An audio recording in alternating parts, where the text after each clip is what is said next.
Hello, welcome to my channel. I'm Jason White, and this is Jason's Weird Reads, and today I am going to be doing the ratings and reviews tag. Now, this is an original tag by I believe they're Australian, and they're very fun to watch. They're a couple, I think they're husband and wife, but I could be wrong on that. But their channel's name is Gunpowder, Fiction, and Plot. I'll leave a tag, or I'll link the video deep down there in the darkness so you can go check out the original tag. I came to this tag, I don't even remember. I think it was just in my regular YouTube feed, and for some reason I'm really interested in reviewing, just the whole concept of reviewing. I think, excuse me, I think that reviewing can be harmful to booktubers and to reviewers to a certain extent. It's hard to explain why I think that. I think it's just too much trust gets tossed around when people say I trust a booktuber, and I'm including people who say that they've trusted me. And the reason why I say this is because, let's face it, we're all different people. We're not all going to like the same things. Whether or not you like a book is completely subjective. It's not objective. And I say this even in regards to academic reviews. So let's get into the tag because, as I said, this is a topic that fascinates me. And I thought these questions were really interesting. And they sort of hit the nail on the head with a lot of the things that I'm thinking about when I'm thinking I'm going to review a book. The whole concept of reviewing itself. So the first prompt or question is to tag people. And I'm going to tag Mindy from Mindy's Book Reviews. I'm going to tag Dane Reads and or Dane Cobain. He recently changed his channel name. I can't remember exactly what it is right now. And I'm also going to tag John from Books of Blood. So if you guys want to do this tag, if anybody wants to do this tag, go right ahead. Just the questions are down there. Just copy and paste. All right, question number 2 is, how do you know you've just finished a good book? Is it a thinking or feeling response? For me, it's a bit of both, honestly, but I think I'm gonna have to go with thinking. If I'm reading a book and I'm really enjoying what I'm reading, and it's hitting me in the feels, or I'm just having a lot of fun and I'm feeling that's always a good book for me. It's a good time. A book that really stands out is a book that I cannot stop thinking about. If I can't stop thinking about a book because of something that's going on within it, like maybe an intellectual sort of issue or a theme is being played throughout that's captured my imagination and I can't stop thinking about it, and it's done well enough for me to not just sit around and sort of crap all over it and complain to myself about it, but has me questioning the theme itself or thinking about it. That to me is a good book. If you can do that, make me think beyond while I'm not reading the book, then that's a good book. So yeah, the answer for that is a thinking response, although I have to say I really do enjoy the feeling response as well. So question number 3, when do you begin to form your review/rating? And what is the first question you ask yourself? I don't know what the first question I ask myself is, because the first question comes somewhere, I guess, within the first quarter of a book. When I first start reading a book, it's me just feeling it out, see if I want to finish it or not, or if I'm enjoying it, or that's pretty much. I don't go in with questions. The only question I have is it any good? To me, I should stress. I begin, and again, it's the first quarter of a book, 25%, maybe the first 50 to 100 pages. That's when I start forming an opinion. Sometimes you can tell right away, the first page, the first sentence. So it's pretty early on, but I don't have anything that's completely set. Question number 4, do you use star ratings? Why or why not? So I do not use a star rating, and this is something I've struggled with. I've mentioned it on my channel before. I even had like a poll on my community tab saying, would you guys prefer me doing star ratings? And I think I was pretty close tie on that. So I said, okay, I'm going to start using star ratings. And then I didn't, because I didn't do it because I just don't do star ratings on my channel. I don't think that they're important, but I understand, like, that's just my opinion though. I do understand that some people really actually rely on those star ratings, and that's fine. The reason why I don't use star ratings, and this is part of the question, if no, what language do you use to convey the quality of a book in your reviews? And does this form an informal rating or ranking? So for me, what's important about a book? Okay, let me actually back up just a little bit. I do rate books on Amazon and on Goodreads. I think you kind of have to, and it helps the author out, especially if you can also leave a review. But I only do it because it's there. So because I don't on my booktube channel, because I don't think it's important. The reason why I don't think it's important is because it doesn't. If you say this is a 4-star read, then that's it. Okay, why is it a 4-star read? You need to know the whys, the parts that you liked and the parts that you didn't like. And when I'm watching a review on any given book, I want to know both the good and the bad. And it's not because if let's just say a reviewer says I did not like these 2 components that were in this book. They were horrible, and maybe they weren't written very well. Or maybe the reviewer just doesn't like those types of tropes. So I'm watching the review and they're saying this is crap because of these 2 things. I'm like, oh, but I kind of like those 2 things.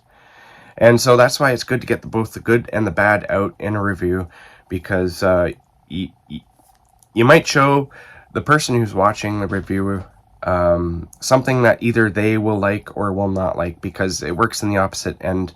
On my part too, somebody's like, I love this book because it has this trope and these types of characters, and I'm like, that's not really my type of thing.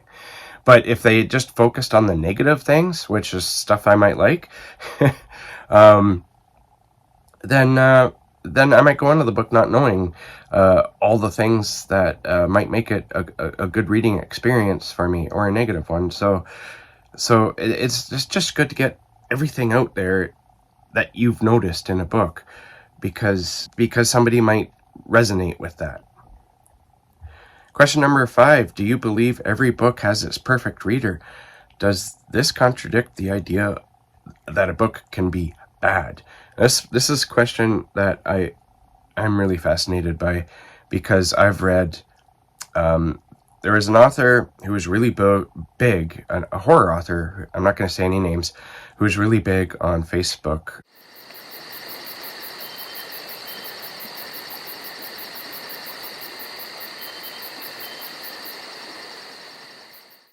He had his own group. He had a whole bunch of, he was self-published, which doesn't mean anything. But he was self-published, and he had a really big following seemingly on Facebook. He had his his rabid fans, basically. They absolutely loved his work. And when I went to go read their work, I was like, what? How could anyone enjoy this? It's just utter crap. But, I didn't ever say that publicly. I'm only saying it publicly now because I'm not mentioning any names. I would never do that. Somebody worked hard on their book and just crap all over it. That's another question. Anyways, so yeah, you know what? I believe that every book does have its perfect reader.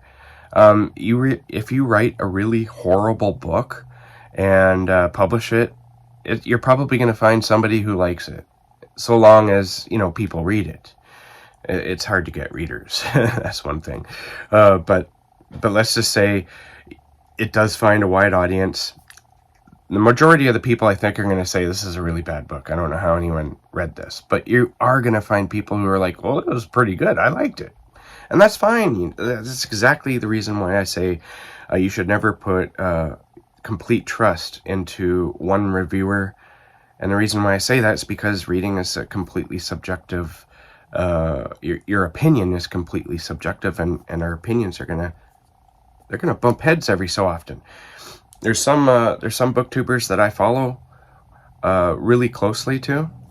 But even with them, it's not that I don't trust them, it's that I know when I go to watch a review that despite the fact that they either liked or didn't like the book, I can't just go on the fact that they liked or didn't like it.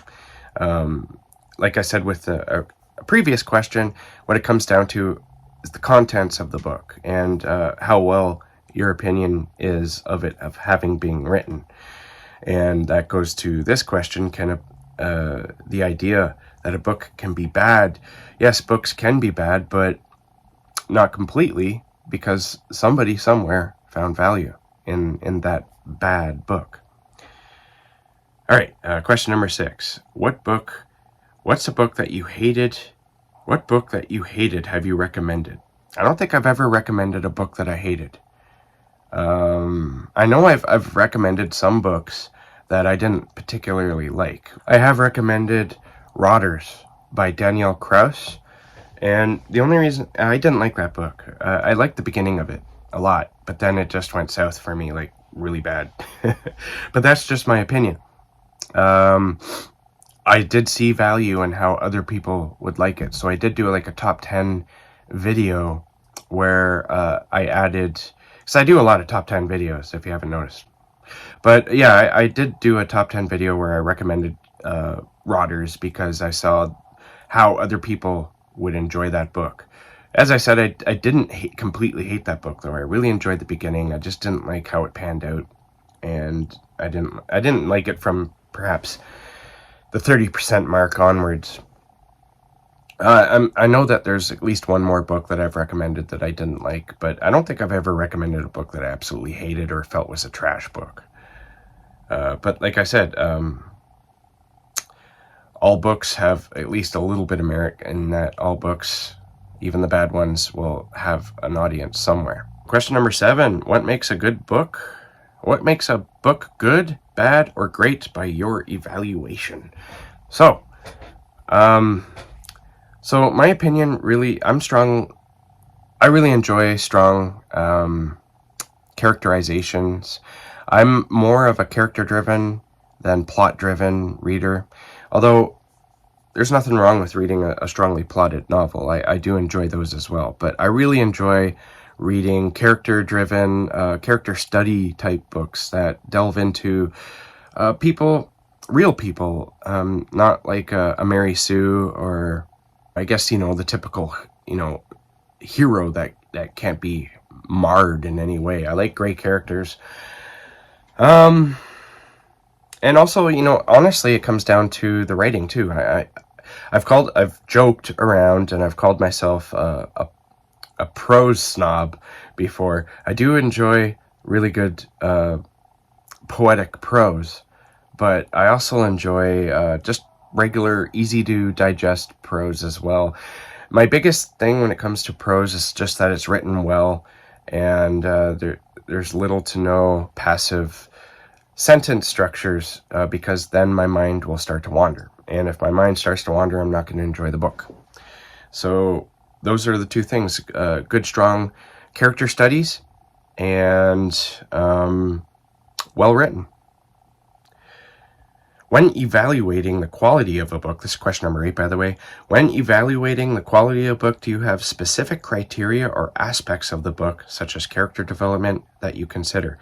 Does this change if you were writing an in-depth review versus just thinking about the book for enjoyment? For me, if I'm going to write or do a video here, an in-depth review on a book, I need to go into the story deeply because, like I said, and the characters, because that's where it's at for me when I'm watching a review. I need to know all the little things that you can think of that, and I try to do that in my own reviews, that you either liked or didn't like. And pretty much that's what comes down to quality for me and evaluating a book. Question number 9, do you consider star ratings or average ratings when choosing books to read / add to your TBR? I don't when I'm watching YouTube videos. For me, the whole star rating thing just doesn't make any sense when you're talking about a book on YouTube. I don't know why that is. It's a silly thing. It's just a silly thing.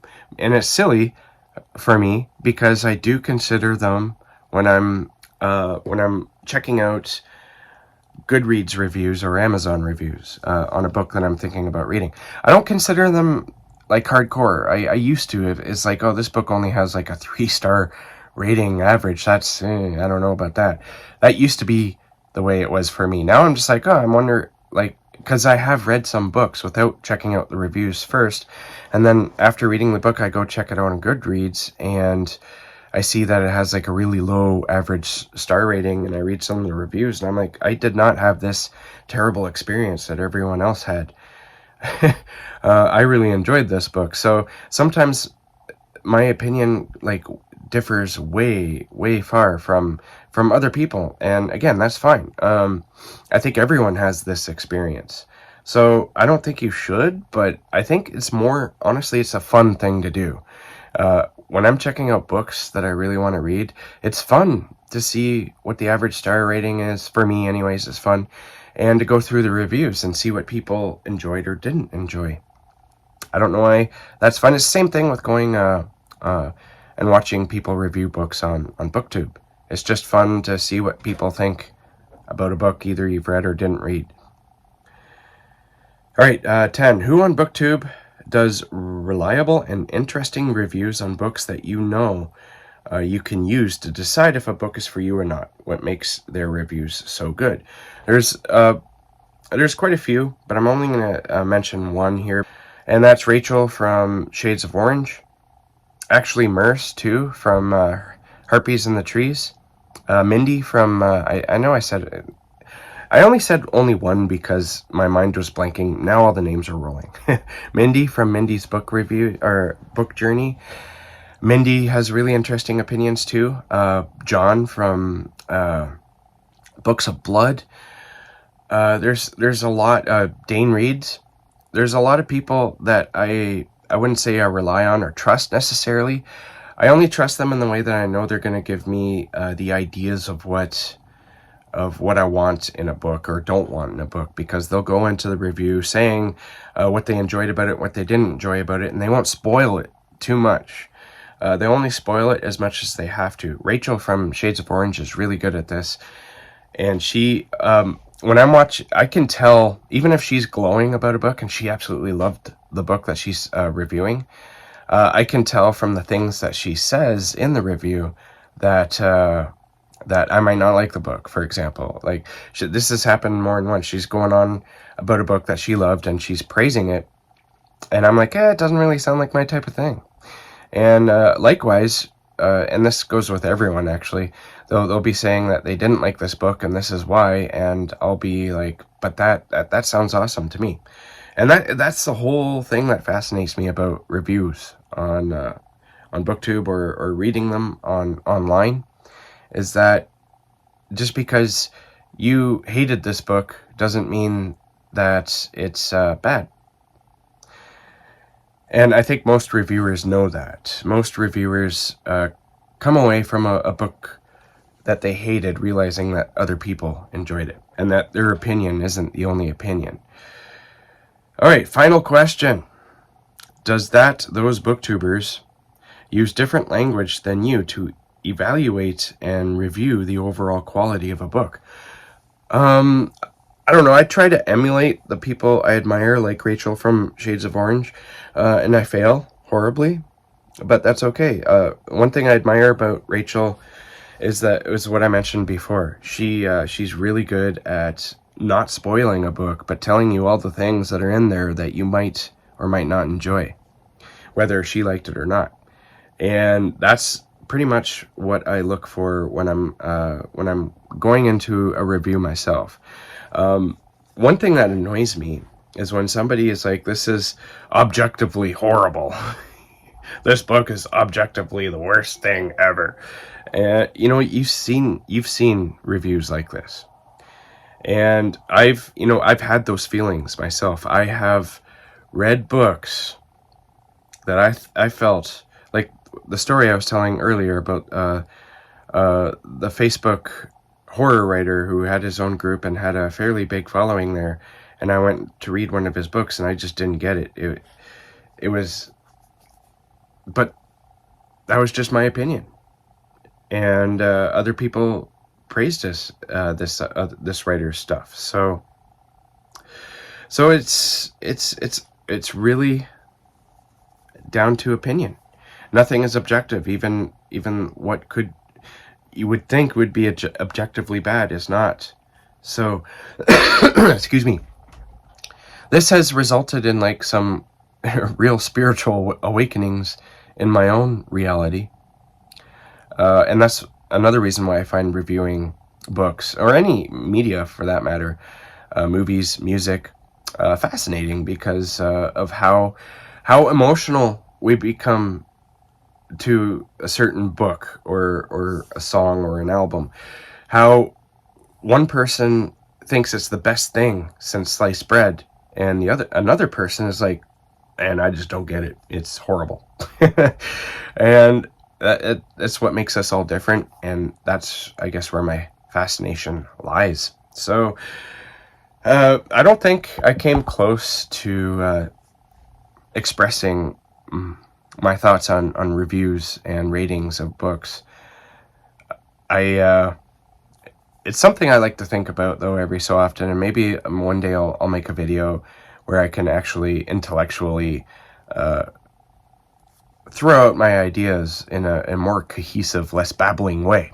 Alright, so thank you guys for watching. I thought I'd just do a tag video this week because I've become sick again somehow. I don't know if you've noticed my voice is a little bit more rougher. I'm a little bit stuffed up. I'm hoping I'm at the tail end of this. I've been taking some nasal spray to unclog this big thing. Alright, so thanks for watching. Keep being safe, keep being creative, and I'll see you guys in the next bookish video.